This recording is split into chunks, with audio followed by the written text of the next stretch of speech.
If you are a fat person or a plus size person and you need some healthcare validation, go watch that video.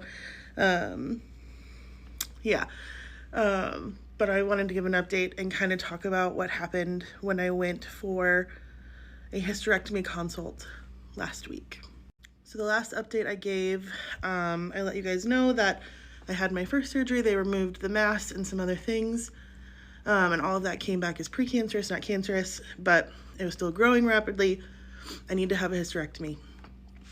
My first doctor, my first surgeon, didn't feel confident in doing my hysterectomy because I'm a complicated case. So she referred me to another surgeon who came highly recommended. And I went to that consult, and a lot of things changed during that appointment. But one thing that happened was just an insane amount of fat phobia. I've experienced it in healthcare before plenty of times, but this was like a new level. And I'm feeling a little bit backed into a corner because A, he clearly is a good doctor because he found another mass in my uterus that everybody else had missed that looks dicey. And so that needs to come out right away. And timeline wise, it needs to come out quick. So enough time for me to like find another doctor and get another doctor's OR schedule quick enough. Because if you remember, I'm like hemorrhaging blood all day, every day. So this needs to happen ASAP. So I just don't really feel like I have any other option than to use this man who knows nothing about my health. I just had a surgery successfully,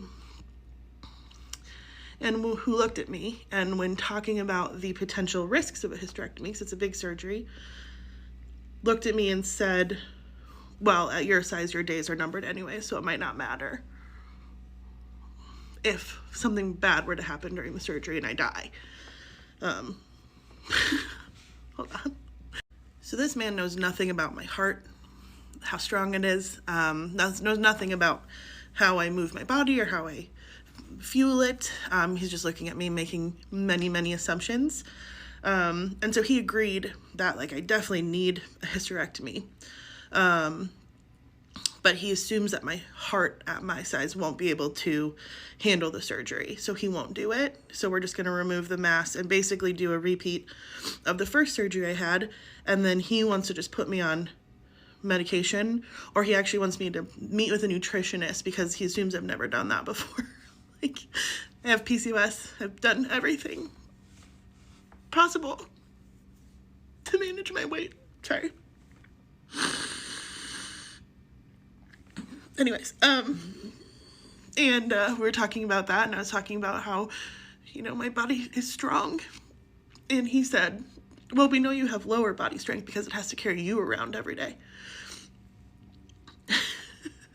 And then a few minutes later, we were in his office discussing the two different surgery options. Now, mind you, I have to have surgery.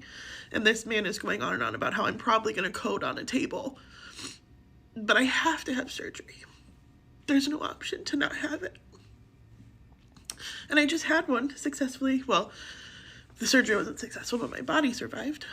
And we're in his office, and he had an M&M wrapper on his desk, and he grabbed the wrapper, and he was like, oh, you can't have that. I can have that, but you can't have that. And like hid it away. Like, what am I going to do? Like leap across your desk and lick the insides? It's all gone. I'm not feral.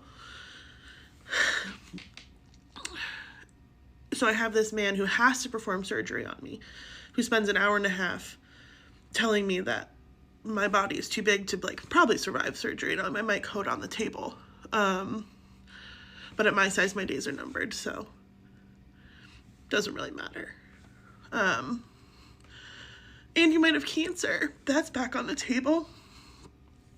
And this has to happen ASAP. So there's really no time to find another doctor.